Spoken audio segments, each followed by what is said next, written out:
महादेव, प्रिय दर्शकों, आप सभी को महाशिवरात्रि की ढेर सारी शुभकामनाएं। भगवान भोलेनाथ को महाशिवरात्रि की पावन पवित्र कथा सुनाने जा रहे हैं, तो आपसे निवेदन है कि आप इस कथा को पूरा ध्यान से सुने। मित्रों, यह कथा स्वयं भगवान शिव जी ने माता पार्वती से कही थी।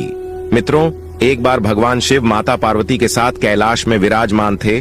तभी माता पार्वती ने भगवान शिव से पूछा, हे प्रभु, मैं जानना चाहती हूँ कि मृत्यु लोक पर मनुष्य कई सारे पाप जाने अनजाने में करते हैं, किंतु अनजाने किए हुए पापों से मुक्ति मिलने के लिए तथा कलयुगीन मनुष्य को कौन सा व्रत तप करने से उसके समस्त पापों का नाश हो जाता है।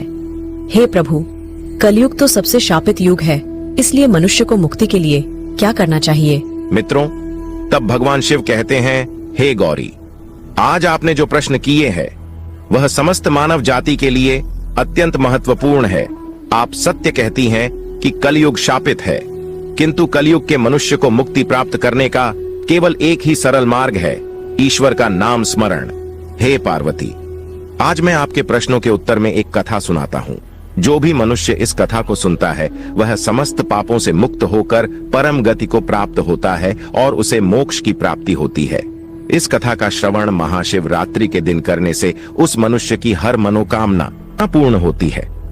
जो भी स्त्री पुरुष महाशिवरात्रि के दिन उपवास रखकर केवल एक बार इस कथा का श्रवण करता है, उसके समस्त पाप नष्ट हो जाते हैं। उन पर मेरी कृपा दृष्टि सदैव बनी रहती है।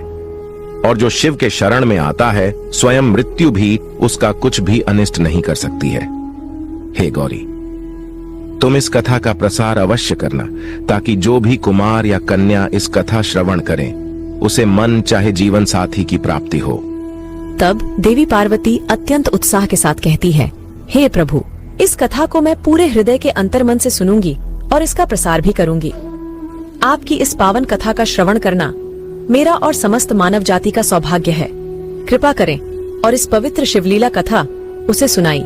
मित्रों, भगवान शिव कहते हैं, हे पार्वती, एक समय की बात है, दूर किसी देश में चित्रभानु नामक एक शिकारी रहता था। वन्य जीवों का शिकार कर अपने कुटुंब का पालन पोषण करता था। वह हर दिन जंगल में जाकर शिकार करता था, यही उसका नित्य काम था। इसे करते करते वह अत्यंत पापी, निर्दयी और निष्ठुर बन चुका था। अत्यंत दरिद्री होने के कारण उसने अपनी पुत्री के विवाह के लिए एक व्यापारी से कर्ज लिया हुआ था, लेकिन वह कर्ज को समय पर चुका नहीं पाया, जिससे क्रोधित होकर व्यापारी ने उस शिकारी को एक शिव मठ में बंदी बना दिया और उसे कोठड़ी में कैद कर दिया। संयोग से वह दिन महाशिवरात्रि का था। उस दिन शिव मठ में शिव पुराण की कथाएं सुनाई जा रही थीं और वह शिकारी बड़ा ही ध्यान मग्न होकर शिव जी की कथाओं को सुनने लगा। फिर उसी दिन शाम को उस व्यापारी ने उस शिकारी को कर्ज चुकाने की बात कही। तब शिकारी ने अगले दिन सारा कर्ज चुका दूंगा ऐसा वचन साहूकार को दिया। तब जाकर वह कैद से मुक्ति पा लेता है। मित्रों, भगवान शिव कहते हैं, हे पार्वती, उसी समय वह जंगल में शिकार करने के लिए निकल गया, ताकि वह शिकार कर उस प्राणियों के मांस, दांत तथा चमड़ियां बेचकर व्यापारी का सारा कर्ज चुका सके। वह बहुत समय तक जंगल में शिकार की तलाश में इधर उधर भटकता रहा। वह भूख प्यास से व्याकुल होने लगा और शिकार की तलाश में चलते चलते वह एक तालाब के किनारे बेल वृक्ष पर चढ़कर अपना पड़ाव बनाने लगा। मित्रों, उसी बेल वृक्ष के नीचे एक शिवलिंग था जो बिल्व पत्रों से ढका हुआ था और शिकारी इस बात से बिल्कुल अनजान था। फिर संध्या समय वह शिकारी स्वयं के छिपने के लिए पड़ाव बनाते बनाते उसने जो कुछ उस पेड़ की पत्तियां और टहनियां तोड़कर नीचे गिराई, वे संयोग से उस शिवलिंग पर जा गिरी। शिकार की राह देखता देखता वह बिल्व पेड़ से पत्ते तोड़ तोड़ कर शिवलिंग पर अनजाने में अर्पित करता गया।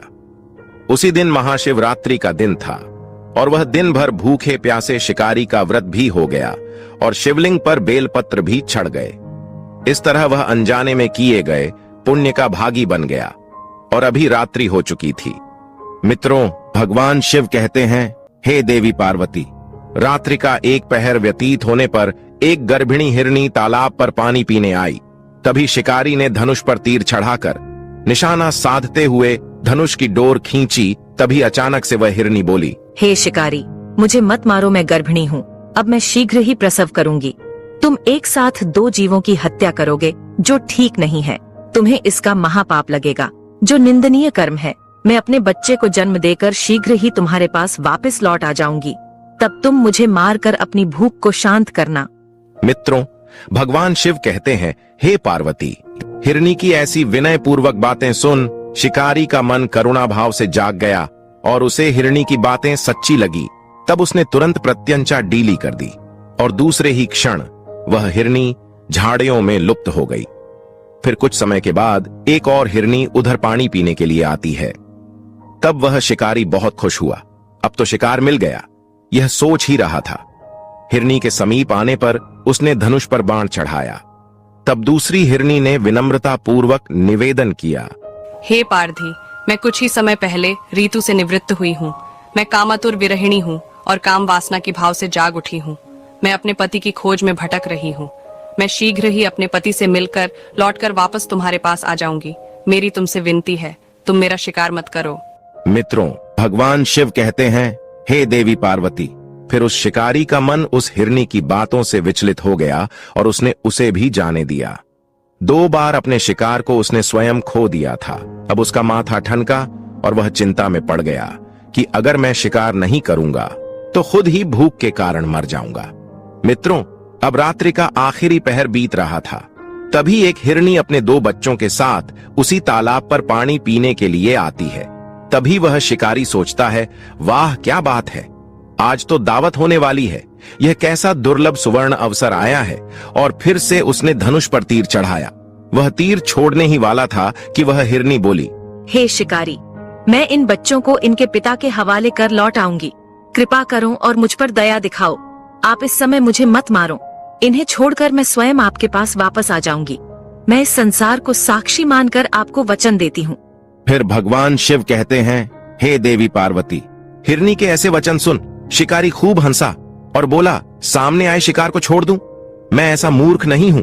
इससे पहले मैं 2 बार अपना शिकार खो चुका हूं। मेरी भी पत्नी और बच्चे भूख से तड़पकर व्याकुल हो रहे होंगे। तब उत्तर में हिरनी ने कहा, जैसे तुम्हें अपने बच्चों की ममता सता रही है, ठीक वैसे ही मुझे भी अपने बच्चों की चिंता है। इसलिए सिर्फ बच्चों के नाम पर मैं थोड़ी ही देर के लिए जीवन दान मांग रही हूँ। हे शिकारी, मेरा विश्वास करो, मैं इन्हें इनके पिता के पास छोड़कर तुरंत लौटने की प्रतिज्ञा करती हूँ। हिरनी के करुण स्वर सुनकर शिकारी को उस पर दया आ गई। उसने उस हिरनी को भी जाने दिया। शिकार के अभाव में बेल वृक्ष पर बैठा शिकारी बेल पत्र तोड़ तोड़कर नीचे फेंकता जा रहा था। अब तो रात्रि समाप्त ही होने वाली थी और सूरज निकलने ही वाला था। तभी तो एक दृष्टपुष्ट बहुत बड़ा हिरण उसी झील के पास आता है। अब शिकारी ने सोच लिया कि इसका शिकार वह अवश्य ही करेगा।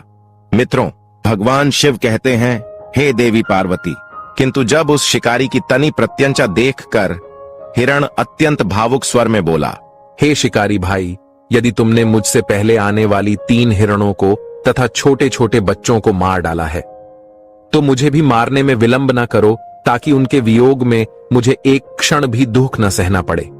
मैं उन्हीं हिरनियों का पति हूं। यदि तुमने उन्हें जीवन दान दिया है तो मुझे भी कुछ क्षण जीवन दान देने की कृपा करो।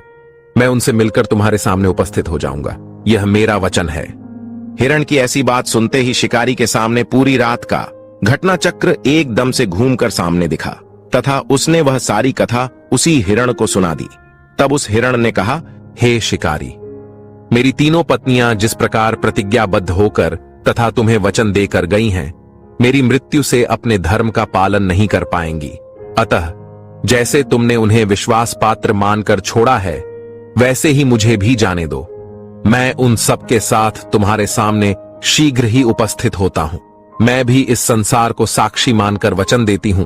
मित्रों, भगवान शिव कहते हैं, हे देवी पार्वती, जब वह 3 हिरनियां और उनका पति प्रातः काल में एक दूसरे के पास आ जाते हैं, तब सभी की भेंट हो जाती है तथा शिकारी के साथ किए हुए वचनों के बारे में एक दूसरे को विस्तार पूर्वक बताते हैं।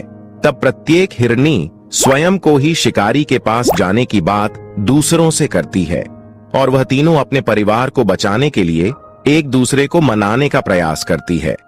उनकी ऐसी भावुकता और प्रेम व्यवहार को देखते हुए नर हिरण की आंखों में आंसू आ गए। और वह बोला, हे प्रिय, तुम सभी एक दूसरे के प्रति जो हट कर रही हो उसे अभी छोड़ दो। धर्म के अनुसार हम सभी ने शिकारी को वचन दिया है कि हम वापस जरूर लौट आएंगे, इसलिए हम सभी को वहां जाना चाहिए। अगर हम वहां नहीं गए तो हमें झूठ बोलने तथा धोखा देने का महापाप लगेगा। मित्रों, आगे हिरण कहता, हे प्रिय, अगर हमारी वजह से किसी प्राणी की आत्मा तृप्त होती है तो यह हमारा सौभाग्य है, और अगर ईश्वर की भी यही इच्छा है तो हमें इसका स्वीकार करना ही चाहिए। मित्रों, भगवान शिव कहते हैं, हे गौरी, अपने पति की ऐसी बातें सुनकर सारा परिवार उस शिकारी के पास प्राण देने के लिए निकल जाता है। मित्रों, भगवान शिव कहते हैं, हे देवी पार्वती, उपवास, रात्रि जागरण तथा शिवलिंग पर बेलपत्र चढ़ाने से शिकारी का हिंसक हृदय निर्मल हो गया था, उसमें भगवद शक्ति का वास हो गया था। धनुष तथा बाण उसके हाथ से सहज ही छूट गए। भगवान शिव की अनुकंपा से उसका हिंसक हृदय कारुणिक भावों से भर गया। वह अपने अतीत के कर्मों को याद करके पश्चाताप की ज्वाला में जलने लगा। मित्रों, भगवान शिव कहते हैं, हे देवी पार्वती, थोड़ी ही देर बाद वह हिरण सह परिवार के साथ शिकारी के सामने उपस्थित हो गया ताकि वह उनका शिकार कर सके। किंतु जंगली पशुओं की ऐसी सत्यता, सात्विकता एवं सामूहिक प्रेम भावना देखकर शिकारी को बड़ी ग्लानि हुई। उसकी आंखों से आंसुओं की धारा बहने लगी। उस हिरण के परिवार को न मारकर शिकारी ने अपने कठोर हृदय को जीव हिंसा से हटाकर सदा के लिए कोमल एवं दयालु बना लिया। मित्रों, भगवान शिव कहते हैं, हे देवी पार्वती, देवलोक से समस्त देवता भी इस घटना को देख रहा था। घटना की परिणति होते ही देवी देवताओं ने पुष्प वर्षा की। उसी समय स्वर्ग से एक दिव्य विमान उस जंगल में उतरता है और वे सभी शिकारी तथा हिरण का परिवार उस दिव्य विमान में देवताओं के साथ बैठकर मोक्ष को प्राप्त हो जाते हैं। मित्रों, भगवान शिव कहते हैं, हे देवी, आज मैंने महाशिवरात्रि पावन कथा सुनाई है।